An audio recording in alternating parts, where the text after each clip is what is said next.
Hello, happy Valentine's Day. Cheers, babe. That's right. So this is our gift, episode 6, for all you lovely, lovely dears. Flowers are in the post. Yeah, they're going to be late because we're men, stereotypes. But this is the Reelgood podcast. We've hit episode 6, which is altogether quite surprising, although no less enjoyable. No. Very much pleased to be here. Well, it's my pleasure. It's an honour, really. I mean, for you. Yeah. Yeah. Yeah, fair. But, episode 6, well done us. We're now getting there with Star Wars numbers. Once we hit 9, that's it, we've beat them. Yeah, fuck them. Yeah, so, we'll show them who's boss. Yeah. I'm Kei Derrick, and this is Nick Sanforth. Greetings. Today, we are going to discuss some more films and some games. Games, they're a thing that's still going. Yeah. That he's dead excited about. They did a thing. Yeah. I'm excited, but there just doesn't seem to be that much. Yeah. But this week, I was proud. Yeah. Of what's happened. But what's quite funny is I've got no input in that at all, but I'm still proud of this. What's quite funny is that it's actually an old game that's making the news. Yeah. So GTA 5, which was released in 2013, Take-Two. So they've made the news because they've recently just hit 75 million units shipped, which is a massive achievement for any other games. But then looking into that, the news article that I was looking at, so 2 weeks ago it topped the UK charts, right, and with a net total of 10 weeks at the top. Consistently? Not consecutively, but 10 weeks where they ranked top of the chart. Right, so they were in the top 10. Yeah. So that's one of 12 games that's ever done that. Do you know any others? So I didn't look into the 12 other games, but then as I was going down that rabbit hole, this week it hit 12 weeks at the top, which only 5 games have ever achieved. The other 4 are Who Wants to Be a Millionaire with 18 weeks, right? We Fit with 16 weeks, Zumba Fitness with 13, and FIFA 14 with 12 weeks. That's mental. And this is it's still one of the highest grossing games of 2017. Not that there aren't a great. It came out 3 years ago. Yeah, so it is consistent. So other than the year of launch where it sold most of its copies, it has seen consistent growth since. So 2013 it sold the most. 2014 it's sold like nearly a third of that. Its original, And then 2015 sold more again. 2016 sold more again. So fucking. That is amazing. Like, this is a gift that keeps on giving. Like, they are absolutely smashing it. Still with a game that's, you'd think at this point, 3 years is quite a long time in the gaming and tech industry. No. People are still buying it. Like, people are, and in droves as well. Not even a little bit. And I think it all comes down to the fact that they're offering free content. Yeah. That's where it really comes into its own. Like, how many games do you see nowadays that are giving people free stuff to keep them interested in playing? That's insane, man. It is insane. I think it's even crazier that neither of us have got it. Yeah. Because I had it on 360. Because as soon as I can remember going into the Tesco down the road and buying it at like 9 o'clock in the morning just because I had nothing to do. And I think I bought it purely on the basis of the online stuff that was coming. Because of what we'd seen in advance, and it was like, this is what's on the way. So I think that propelled it when it first came out. Other than the fact that it is fucking GTA and it's going to dominate the world as soon as it comes out anyway. Yeah. Like, you could call it fucking GTA Mansfield and you'd still buy it. Like, it's that name and that brand that they've consistently excelled with every game. Like, there's never been a game of its sort of key focus that they've just continued to get better. And like you say, the fact that the DLC is free, and what's even more frustrating is surely they must look, other game companies and other titles and companies must look at this and go, are we missing a trick? Like, is putting a price tag on DLC really that important if it's still going to make money? Yeah. because they definitely, no matter what, say COD next year, in the rarest event of hell actually freezing over, and then go, you know what, this year, should we just give a season pass for free? Should we just, well, not even a season pass, should we just chuck DLC like every so often and see what happens? Like, do you think that would make a difference? Because realistically, someone's still got to fork out 40, 50 quid to get that game, but that's it then after that. Do you think, like, how's it affected Rockstar's, like, bank balance? Has it really It's escalated? one of their highest grossing games. Yeah. Like, it is one of the top games. So, when Take-Two released their other earnings, like, the GTA was the backbone of kind of all of that. And what I'm hoping, because obviously they're set to release Red Dead Redemption 2, which potentially could be in a very similar format. And I imagine, because like we were saying, they can only go up, so it will be bigger. Do you know what I mean? Like the Wild West, it will be massive. And there is no reason why you couldn't have that Western game set in a similar way that the GTA. Yeah. You could have a single campaign, single player campaign that you play through, and you just kind of exhaust. Yeah. And then you've got the Wild fucking West where you just go out. Can you imagine robbing a train? Can you imagine like? Yeah, with a group of friends, multiplayer, and they just consistently adding more stuff. And the reason why these games... You could set up your own saloons. Yeah. So hard, just getting exactly. So these games could have such longevity because as soon as the graphics starts getting up, dated, just throw a new update in there which refines it all. Like, a lot of it is all based... You can do these things remotely. Like, think of mods that they have on things like Skyrim and Bethesda, like games in general. They fixed graphics issues. So if games companies started doing that, they could make games last for so much longer and stop them becoming dated. You don't have to throw away things you love just because they're getting a bit old. You can just add new stuff to them. Like, there's no reason why it should be dead in the water. And I think they've effectively shown that. I'm just hoping that other games companies take note because it's such a great premise that a game released 3 years ago, which... Well, it'll be 4 years this year. Is still doing so well. Like, how many other games can you think of? None. Like Skyrim, that was a game that was consistently popular within my friend group. Yeah. I don't know if it consistently performed well for that time. I think the only time games will get sort of their money back or they'll see a spike is that I can think of. Your knowledge is bigger than mine, but like remastered games. Yeah. Like, so the last, and I'll always go back to it because, that's one of PS4's biggest titles. But the fact that, PlayStation's biggest titles, but the fact that it went from PS3, then got remastered, that would have caused it. But there's literally nothing else, no other game I can think of that didn't do that and touched on what Rockstar have done. Well, they haven't remastered it. They just released it. It just came out. They just released it for all the consoles, and then they've just added updates and updates and updates. And the reason why it's doing so well is because it doesn't force microtransactions on you. It doesn't force paid DLC on you, but it offers them. And then there are those people that, in the same way that mobile gamers is such a massive industry, because people will take that. They will go, yeah, fine, I'll just buy that extra money. Yeah. Gamers aren't forced to do it, and the money in game can be earned. You can earn it, and it will. You can either sort of fork out the cash or just put in a hard graft and make it. That hard graft you can genuinely get as far as anyone else who does it the lazy way. Yeah. So you're not even being. It's not a pay to play game because there is no one. Sorry, pay to win game. Yeah. So because you're not feeling limited, you're only limited by how much effort you're willing to put in. Yeah. Which is how life works.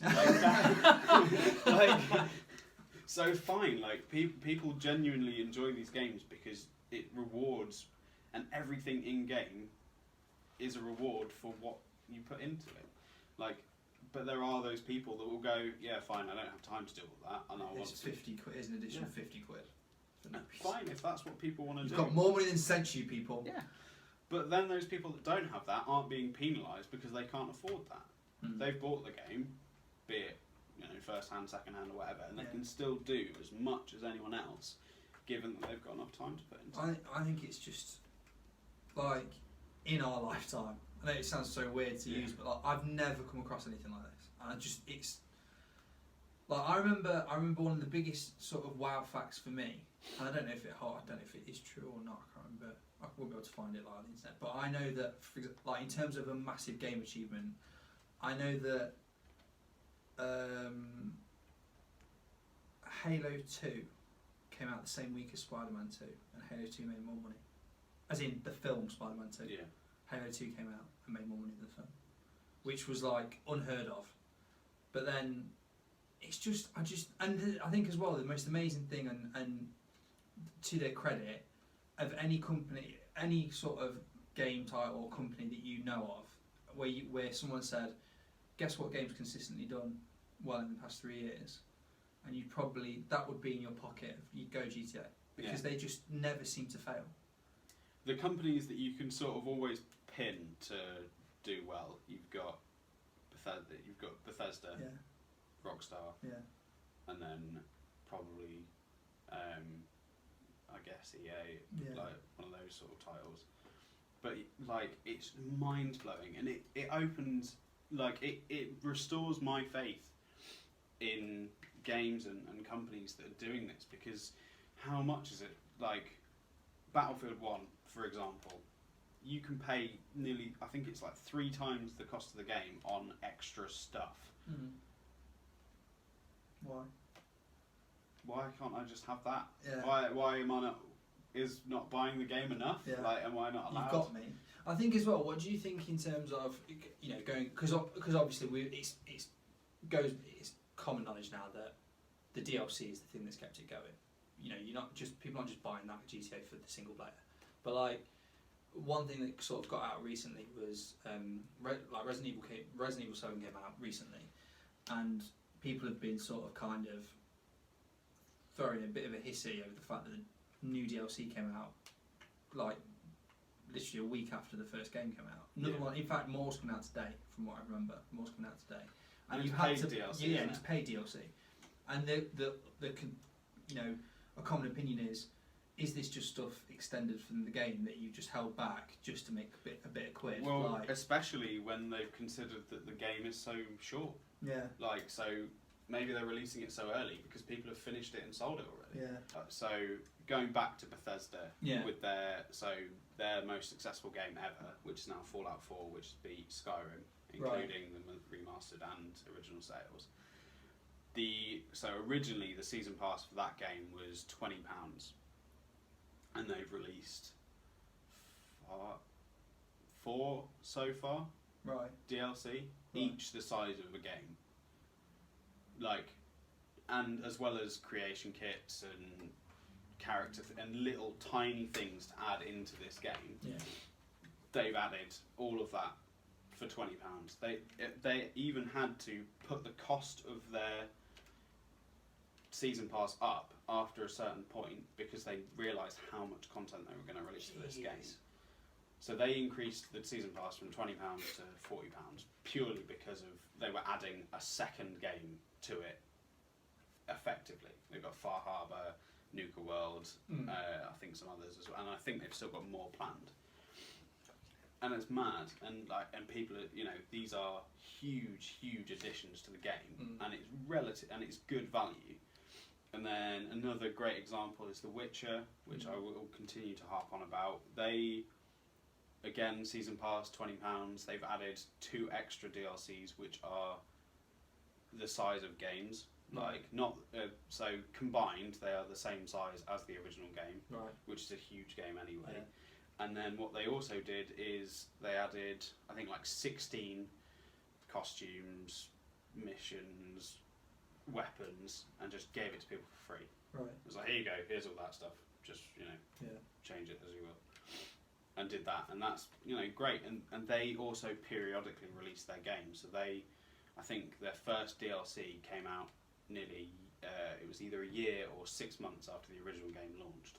And then a further 6 months after that, the second DLC launched. And that was like, and it continued that game. And that game won so many awards. Yeah. The DLC won awards. which like, is rare in itself. So the DLC won best additional content for game. Like it's won Game of the Year's award. It beat Fallout to Game of the Year award.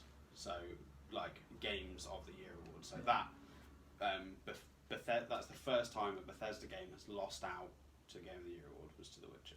Okay. Now.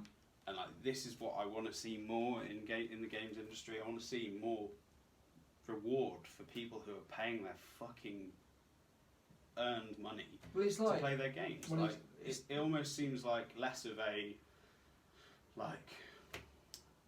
It seems like it's just like, oh great, so I've bought this game, but in 6 months it'll be redundant because I'm not paying for the rest of it. Yeah.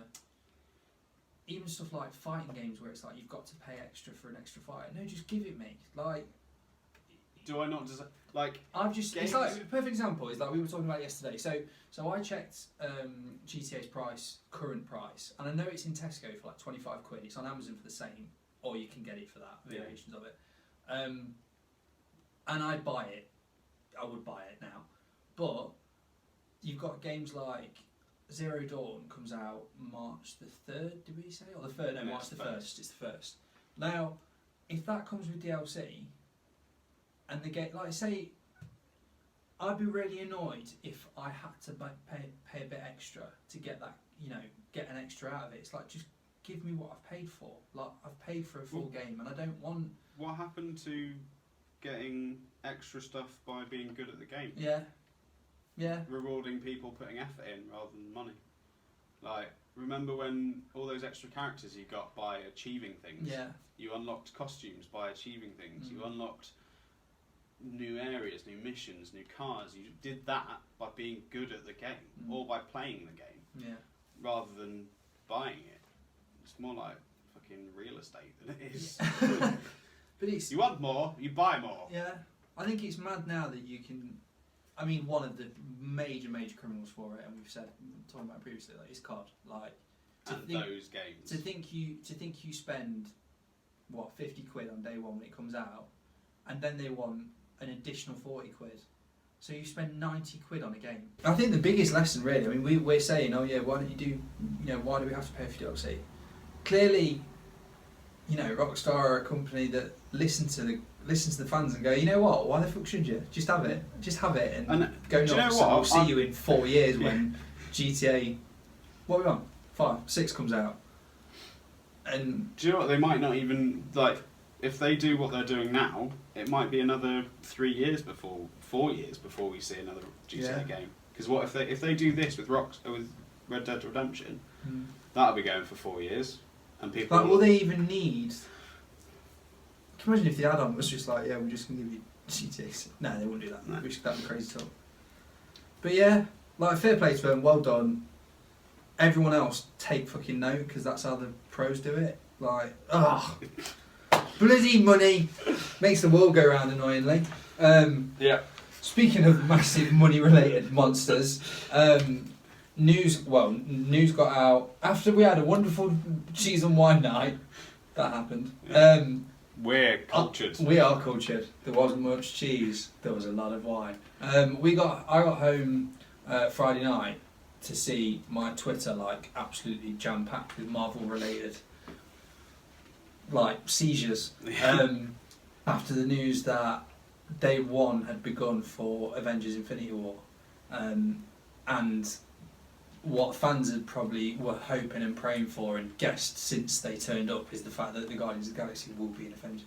No matter how much they said, no, they won't. No, they won't be in it. They won't be in it. Are you sure? Yeah, definitely not. Definitely not. Your fingers crossed, Kevin. No, what? I haven't got fingers. Who are you? But yeah, so the wonderful little video that came out on from Marvel had Robert Downey Jr., Chris Pratt, and Tom Holland looking like the fucking happiest fanboy in the world, just like, I'm here. And I love his outfit covered from head to toe, like you couldn't see what he was wearing. You're like, there's a Spidey suit under there, isn't there? Hey. But yeah, it's official. It has begun. What will be? I mean, going from a game that has done something that no other game has done before to a film that definitely has no other film has done this. I mean, so the cast list for this, I can't even imagine what like the checks that will be coming out to all the people involved. Like, so let's just Marvel, it's going from people that have got more money than sense. Marvel have got more money than sense. Although their plan and their schedule and how they've constructed this and the fact that we've got to this point. I remember going in to see, so it was 2012 Avengers came out. Yeah, same year as Dark Knight Rises, yeah. And I remember sort of just the whole mind explosion, the fact that we'd waited 4 years to see this thing happen, of all these guys coming together, and it finally happened. And it was, and you were at that point, you were like, God, they'll never be able to stop this. Nothing like this will ever happen again. Now they've now done realistically what big event titles they do in the comics. That is finally going to happen. Yeah. Well, even Civil War was just a return to. It was like, wow, they've brought all these people back together, and like, because Age of Ultron wasn't. Age of Ultron was a bit of a miss, yeah. It was probably one of their weakest films, but they, still watchable. Still watchable, yeah. And again, DC are like, God, even our best films on a good day are. I'd rather watch Age of Ultron than any DC film. Recently, yeah. But like, I think it's going to be one of the most amazing things to actually sit there and go, God, this is actually happening. Like, they've got the capability to do this now. Like, it's going to be a spectacle. Just it's like an arena event. It's going to be huge, like, for so many reasons. Like, there is never not going to be like a huge character on screen. Yeah. Like, it's the superstars, super everything. Yeah. Like, these are the big names of all the big comics. Well, it's like just so we'll go into the details of what was revealed, so like on the video and stuff. But I'm just going to go through the cast list, right? Chris Pratt, Benedict Cumberbatch, Chris Hemsworth, Vin Diesel, Chris Evans, Robert Downey Jr., Jeremy Renner. So the Avengers, you're going to have Scarlett Johansson, Jeremy Renner, Elizabeth Olsen, Robert Downey Jr., Don Cheadle, Chris Evans, Chris Hemsworth, Mark Ruffalo, Samuel L. Jackson, Kobe Smulders. Like, even that, so that's the Avengers. Yeah. Chris Pratt, Dave Bautista, Vin Diesel as a voice, Bradley Cooper, Zoe Saldana, Karen Gillan, who else? God. Josh Brolin finally turning up as Thanos. Like, that poster's not going to be big enough. Is it going to be a poster or a fucking phone book? Like, it's just. Like, unreal. Chadwick Boseman, Tom Holland, Peter Dinklage, Benicio del Toro, Paul Rudd, fucking is Loki turning up? Loki's got to be in it, surely. Loki's not in it. Tom Hiddleston? Come on, where are you? No, Tom Hiddleston's not on the list so far. But like, that is insane. Like, you'd be surprised if you saw all of those actors in a film in a year. Well, like, individual films. Like, if every single one of those, like, that's a lot of actors to see in individual own films in a year. We're going to see them all in one film. Well, no. I mean, in truth, they're splitting it into two. But chances are we will see. Yeah, both, you're going to see them turn up. But what's even more amazing is that, going back to the Avengers, the sort of genuine, jaw-dropping, like, heart-soaring moment was seeing all these characters together in that shot that will all forever be known. Like, the amazing shot of going from one Avenger to another Avenger to another Avenger in that amazing fight scene. How are they going to do that? Because even in Civil War, the majority of, I think... They, like, paired them off. They paired them off, and the sort of shot was going through as they clashed. Now, are you going to see that? Are you going to see, like, a tussle between the Guardians and the Avengers? And then they'll go, oh, you know what, we're actually fighting the same guy, let's team up. And then you're going to have the team-up shot. How long... They're going to need a fucking guy on a motorbike to do laps around this shot, because the cast is just that big. It's insane. Well, I don't know if they're going to, for whatever unknown, they're going to have them split. Yeah. Like, they're going to have...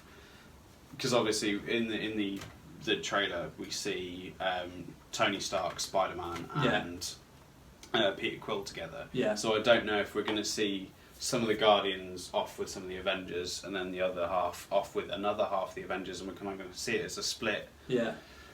Could be. They could go in like, sort of like I know it's a weird comparison, like an Empire Strikes Back, where the team scatter and one goes off to do one thing and one goes off to do another. And you're seeing like, and you're going to see those events of it all sort of. And they might finally that you'll see the culmination where they come back together. Yeah. But which will just be mental.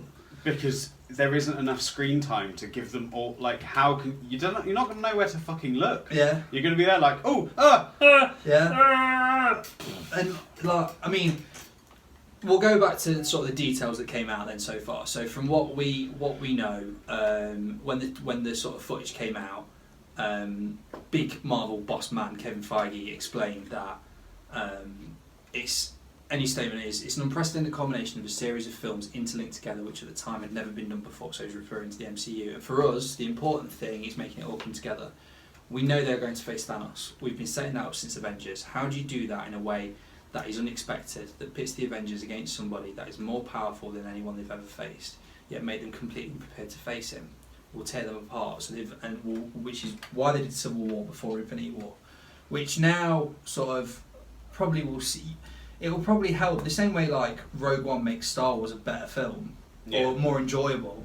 You could have that same thing because it's going to be great to see Tony and Steve go, look, we're a bit of a dick to each other. We're going to have to call it quits. Because there will have to be that reconciliation. Yeah, which will be great to see. I mean, it's just there's so many things. I've got like a checklist in my head of like what I can't wait to see, and that's partly of it. But have you got anything where you just in your head where you think that's going to happen, or you're looking forward to? I'm looking forward to seeing the interaction between the Guardians and the Avengers. Yeah. So will it be like heated or? I'm like instantly thinking Rocket and Tony might clash. Just purely like genius minds. Not even that. Tony being like, "You're a raccoon." Yeah, but you're a raccoon. Are you stealing things from my bins? Yeah. Like, oh god, and like Hulk and Groot or Drax and Groot and Drax and Hulk. Sorry. Yeah, that's what I'm thinking. And then I don't know. No, not Nebula. Gamora facing off against Black Widow, and just like those two huge personalities clashing over something that entirely silly. And then it's going to take probably like a doctor just to be like, my opinion on the matter is we should all just calm the fuck down and sort this out. And do you know what? Like, one of my favourite scenes from Age of Ultron, which we discussed the other day, was where they're all just sitting around just talking. Yeah. Can you just imagine them having like, I don't know, a barbecue or something? Just at the end of it, going, that was hard. We're like another trip. We know a great shawarma joint.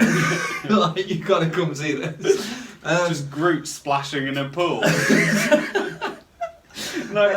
gonna be absolutely mad. I can't wait to see how what. Not if it will be good. I feel like it will be good.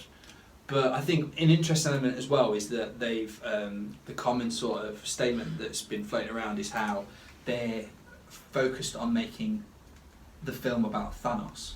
Yeah. Which is already something that will get you excited for it, purely because as flawless as Marvel are, the one chink in their iron suit is the fact that their villains have never been that good. They've been good.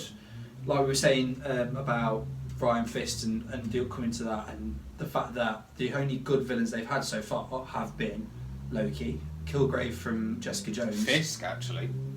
Fisk was good, yeah. And then they had Baron Zemo for Civil War. Yeah.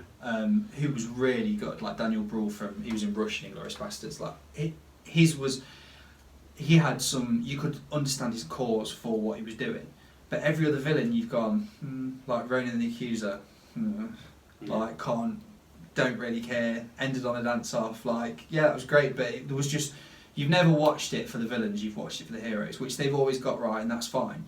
But it would be great to see a villain where he genuinely, even if the Avengers get back together before like the Thanos first encounter, to watch him break them all, that in alone will be a great, like, oh my god, this guy is a bad guy, and a perfect guy. It's one of the ideal pick was Josh Brolin, Who's barely been in the whole film. That's another thing. Like he was in Guardians for about probably 5-10 minutes. So he was introduced at the end of Avengers. He was the last literal shot. It wasn't even Josh Brolin at that point. They hadn't cast him properly, and he was just like one side of his face, a little grin, and then every sort of geek in the world, just their heads exploded at the sight of it.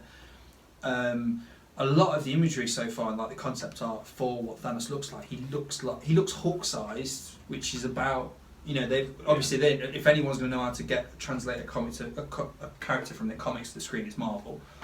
But it would be interesting to see, this sort of mastermind, superior force of the galaxy take down Tony Stark, who's like, Jesus, I'm out of my league. Like, I do need Steve back. Well, that's the thing. He is out of their league, and that's the whole point. He's not just they need to work together.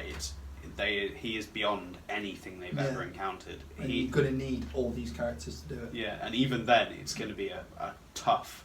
Like, it's not going to be with the power of teamwork. Yeah, they're going to have to be at their cleverest, at their strongest, they're going to have to do all of these things, and still, we don't know if they're going to succeed. It's going to be one I think of those. there'll be some casualties as well, like major casualties. Like so far, all we've had is we had Quicksilver car kit in Age of Ultron. We've had Rhodey's lost the use of his legs, or is without Stark sort of tech, he's still like out. But like, what will happen for the human characters? Like, where does Black Widow and Hawkeye fit into a battle with this guy?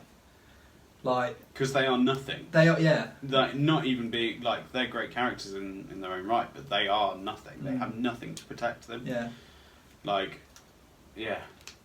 So, yeah. It's like what is it? The city's in the sky, and I have a bow and arrow. None of this makes sense. But like, you're gonna have to have more of that, and I can't wait to see that whole culmination of such lengthy, dedicated, accurate film work, and a franchise of which before this we never saw. Because we're going to see. We always thought Avengers was the culmination of it. It's not. It's this, and it's like. And we're still going to see other films before this. Yeah, and after it. Because it's Thor Ragnarok. Thor Ragnarok leads into it, I believe, and and then Guardians Volume 2. Are we seeing any others prior to that? I think that's it.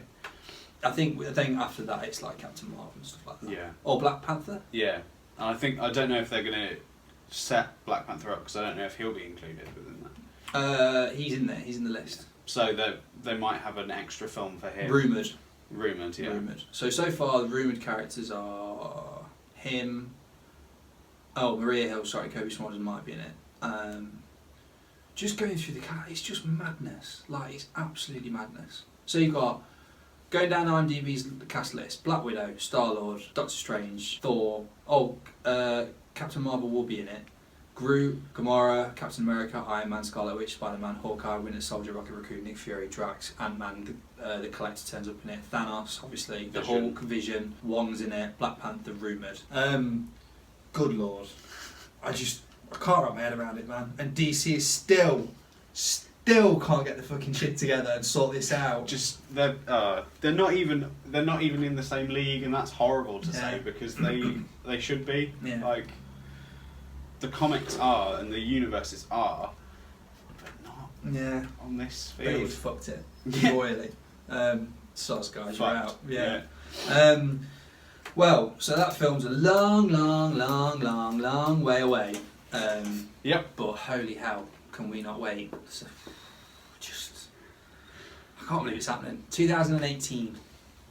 27th of April, we get it. Yeah, but, well. It is. Yeah, it's over a year away. But yeah, it's happening. It's actually happening. Right.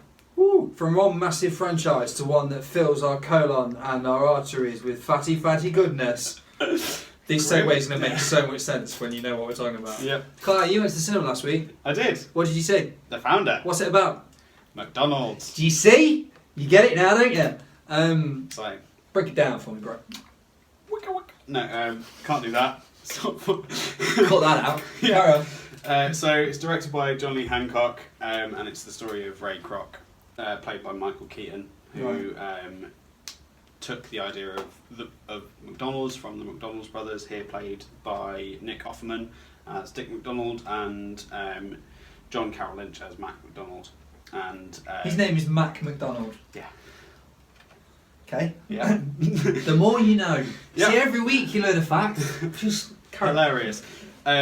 He is basically a down and out salesman who comes onto this amazing idea that the McDonald's brothers have of this super fast food restaurant, delivering high quality, quickly, cheaply. Amazing premise, and he's like, I want a piece of that. I'm not going to let anyone get in my way, not even the owners of it. And it's slowly his story of being a corporate douchebag, right. And just fucking them with policies, laws, competition and all these things, and you just sort of see him develop from a down and out to just a scumbag, and it's quite an interesting story. Like, it is really, really mad to see how this could happen, but it's a really interesting social commentary, especially given how relevant it is with the Trump administration and how business is sort of taking over the world. Some really great performances from Michael Keaton. Like, he is a horrible not directly horrible, but he's cutthroat in a way that like completely doesn't care about these two people. Even the acts of kindness that he does are so underhand. There's a moment where Mac McDonald is quite unwell due to stress, and he turns up with flowers and a blank check to buy them out of their company. And it's like, oh man, you couldn't even wait until he got better. And it's almost like he's threatening him. Like, he's not. He is, yeah. Because he's like, this guy's in poor health, and he's effectively saying, take this money before it kills you. Not before I kill you, but before the stressful situation, because it's only going to get worse. And you really like, you're not rooting for him at all, but he wins. He gets, at the end of the day, he gets everything he wants, and that's exactly. And it's not one of those stories with a happy ending, because you just see the McDonald brothers fucked out of what they deserve, and you see him murder a Big Mac by the end of it. Yeah, and I was really fucking hungry. Were you honestly walking out going, oh, it's just down the road? I was like, yeah, double cheeseburger would be great. Well, it's so weird. Like, so this guy turns it into a franchise. Yeah, he turns a labour of love from these two hard-working brothers who set out to revolutionise not the industry, just their restaurant. That's all they were interested in. They just wanted their own little piece of the world, and they were really happy and really passionate about what they did. And this guy turned up and was like, that could be amazing for money everywhere.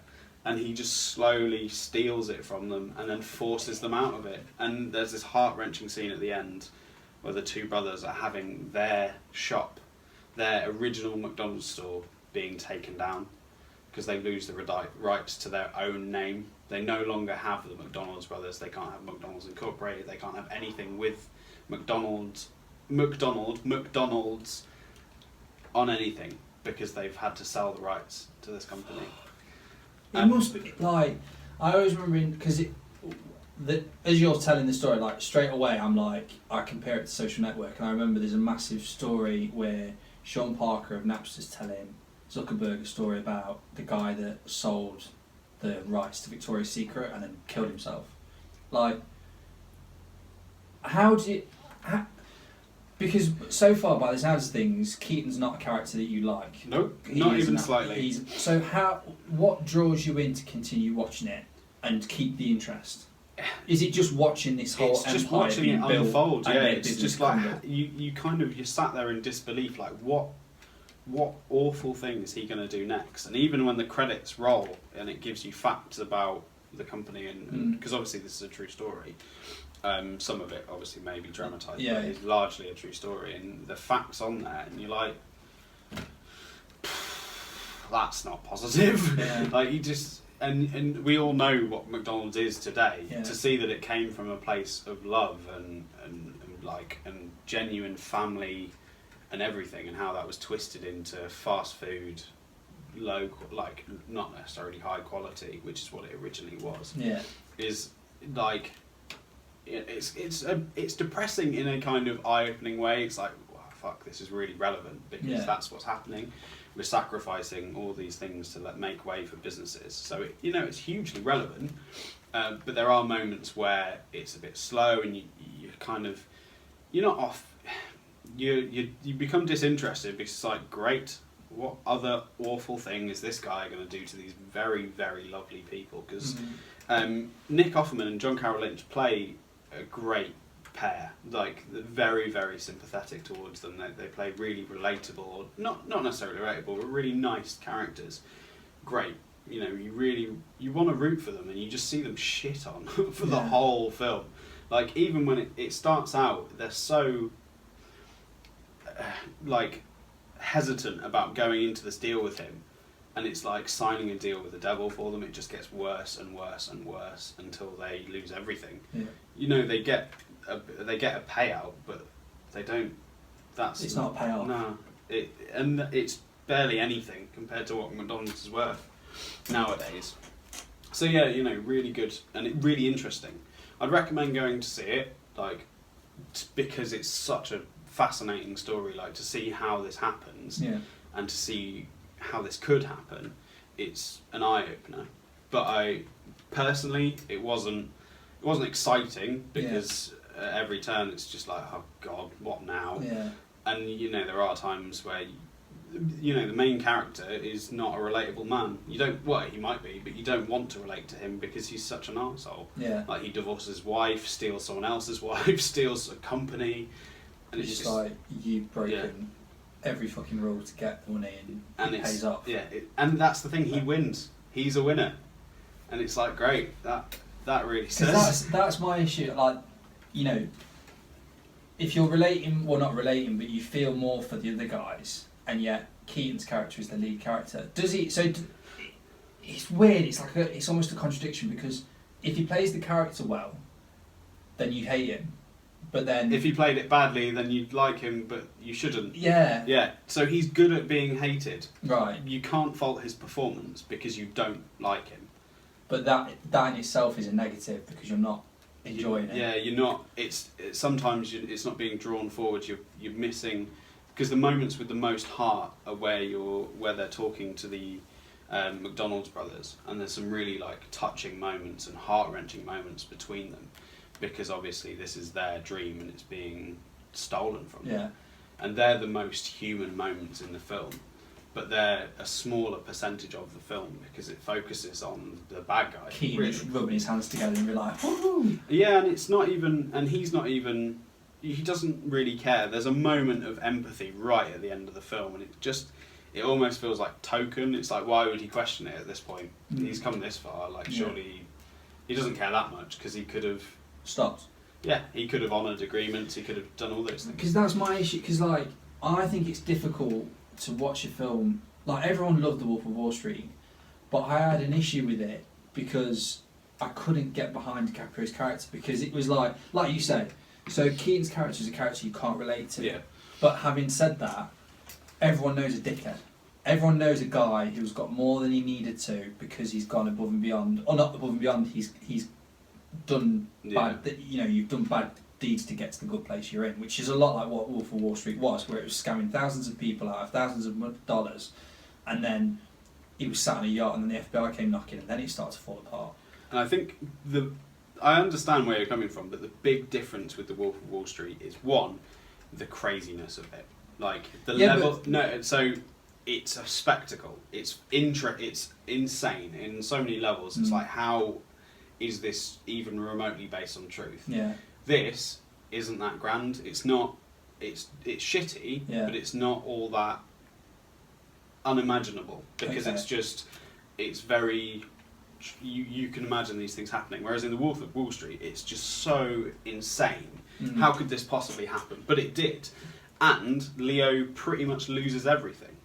Right. So you're redeemed in the fact that he didn't quite get away with it. He did well, but he lost everything, and everyone. And that's the thing. Over. I mean, it's the same with, because going back to another Scorsese film, Goodfellas is a film where you see these guys that are breaking the law and killing people, and eventually that all falls apart. So it's not a payoff, but they become more human in a sense. You can relate to these guys, no matter how despicable and horrible their deeds are. Whereas with this, it just sounds like He doesn't get any comeuppance. yeah, you're just like dick through the whole film. Yeah.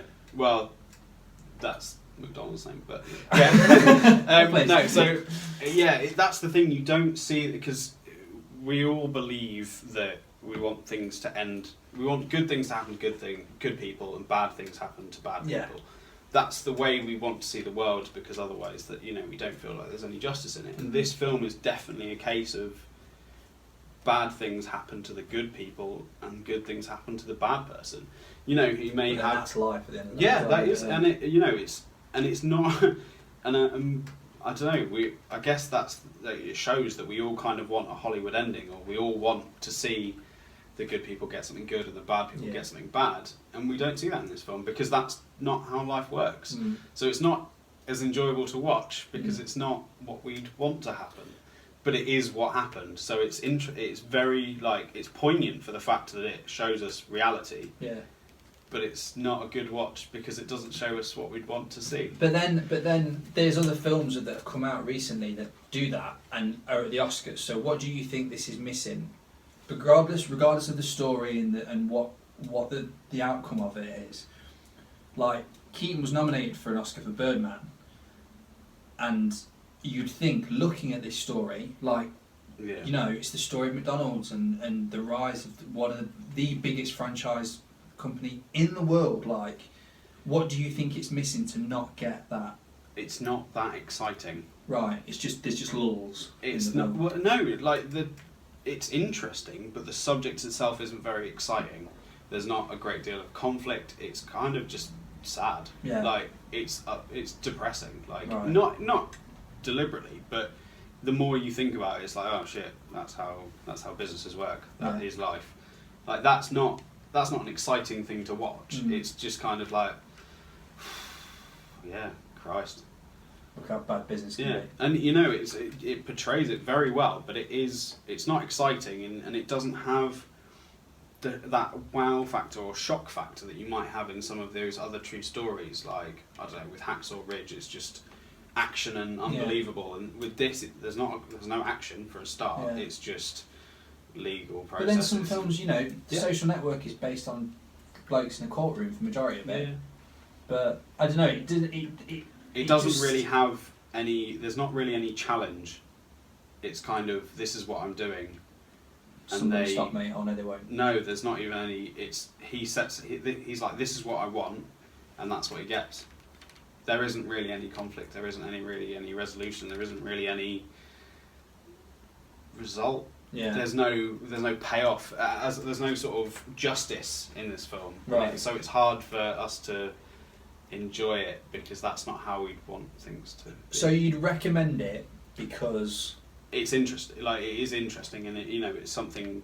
It's very relevant, but it isn't a film that I'd sit down and watch. You can't. You never want to watch it again. No, I wouldn't. I wouldn't never watch it again. But I wouldn't go, oh, I'm going to watch The Founder. Yeah. If it was on, or if someone was like, I haven't seen this, I'd be like, yeah, put it on, because it's it's like a documentary more so. I'd watch it for that aspect because it's very, very interesting subject, and by no means are there bad. Super Size Me did so well, I suppose. Yeah. And by no means are there bad performances in this. Like, all the actors are very, very good in it, and you can't fault them for that. But the story as a whole doesn't really want to draw you in because you don't really want to believe that's how the world works. Yeah. Who stands out in terms of performances? Well, Michael Keaton obviously stands out because you dislike him so much. Yeah. So he's done that job. He's done very well for the fact that you kind of go, oh shit. And then obviously Nick Offerman is great. He very much plays the hard working man who really wants to see his labour of love be protected, and it's really upsetting to watch everything be taken away from him. His dream, he loses his dreams, and he's really sad, and there's some really human moments from him, and I know that's relevant to him as an actor. He's quite openly said that he believes that heart should be, if there's heart, I think he said, if there's heart in the work you do, you will always be well fed, surrounded by family and friends. Cool. And that's very much how the McDonald's started out. and not where it ended up. And that is basically the story. It's like losing heart to money. Yeah. So that it's it's upsetting, really. Out of 5, what's it getting? I'll give it a 3 out of 5 for a. That's Good. my personal. It's good, But not great. but not a repeat watch. You are not loving it. Ah. Did you see? It's like that thing they say. So 3 out of 5. Yeah. I still think I'd fancy watching it, like you said. No, just no, because the you subject should. matter in itself Like, you is- definitely should watch it, but you probably won't endeavour to watch It's not it going to again. change your world, No. right? Of the year of films, it's not going to be up there by the end of it. No, and that's probably why it hasn't received that many. Has it received? Got that? nothing. No, Got nothing. That's And like I say. It sounds like such an Oscar-worthy film, but it didn't get it. no, it's just not really there. But On that note, from going a film that sounds like it should have got Oscars to one that's probably going to clean up, but I saw Moonlight a couple of weeks beforehand.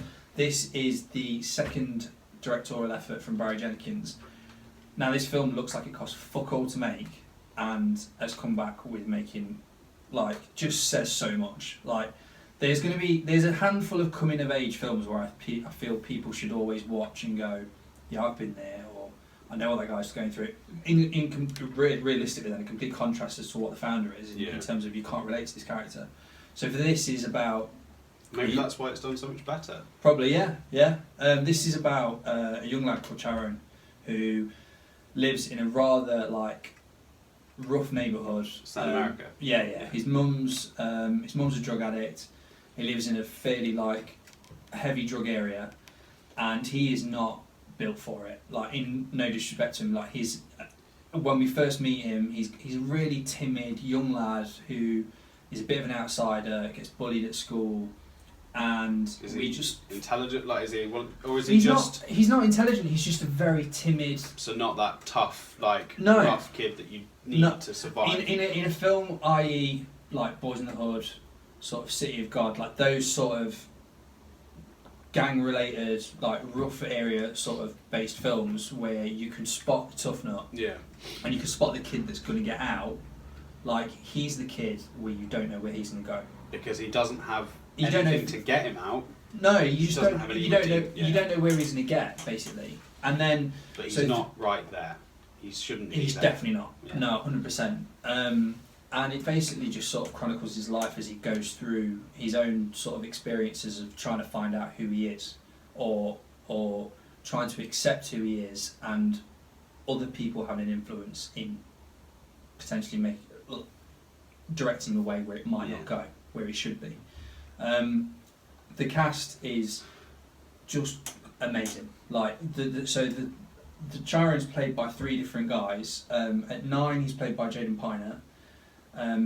As a teenager, he was played by Ashton Sanders, and then eventually we see him as a grown man as Trevante Rhodes, played by Trevante Rhodes, by the end of it. And it's such a simple and sweet and heartbreaking, like literally every emotional spectrum. It just taps into every single like feeling you can imagine. It's such a pain to watch at times because you just feel so sorry for this kid. Like, whereas in The Founder we all know a dickhead. We all know one person who just doesn't know where they are in life, and you feel like someone needs to like put their hands out and go like, we'll sort you out. You're gonna be okay.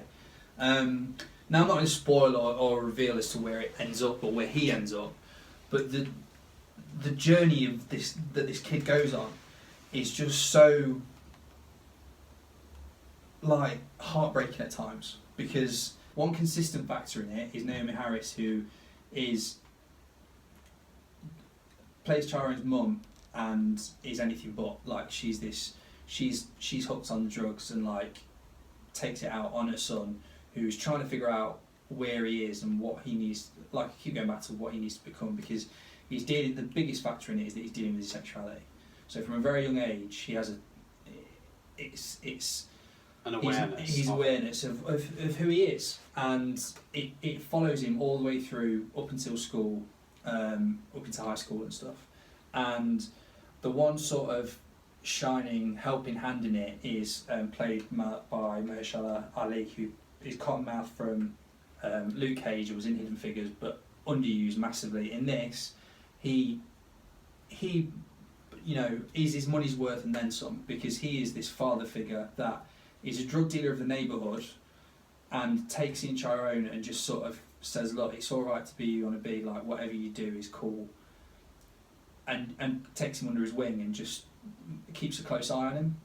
Which is really interesting, because that shows, like, he's what should be a bad guy. Yeah. And then his mum, who should be a good guy. Yeah. I mean, it's really weird to see this, to see him too, because he's the first character we get introduced to, and to see him rock up like a car with ridiculously unnecessarily shiny rims. He's gun in his waist, sees this kid and takes him, and you think, oh shit, is he going to be like a drug pusher, etc. And it's not. He's like, come round for dinner, come round anytime you want. Teaches him to swim. There's a beautiful moment where he teaches like Chiron at night to swim. But then at the same time, there's this horrible conversation that they have where Chiron's questioning why he gets called a faggot at school, and that's a horrible thing to think that someone would have to have that conversation. It's nasty. But what's wonderful about it is, particularly for Ali's performance, is it's one of the most key sort of traits I imagine for an actor is to be able to say something by doing nothing at all. And you can see he's got his head in his, like, looking down at the dinner table, trying to think, how am I going to deal with this? Like, how am I going to tell this kid what that word means and why he's being called yeah, that. and like it's just painful. And it's throughout the film. It's like this kid should not be going through the shit he's going through. And like he goes home to a mum who's begging him for money to keep a drug habit going, and he goes to school and gets bullied at school, and like it's just horrible. And you think, people live this. This is 100% a thing that happens. Yeah. But for every horrible moment, there is like Jenkins has managed to sort of drop in little bits of hope where you think he is a good guy and he's going to stay that way no matter what life seems to be throwing at him. It might not necessarily be the best route to go down, but it's gonna. He's got a path.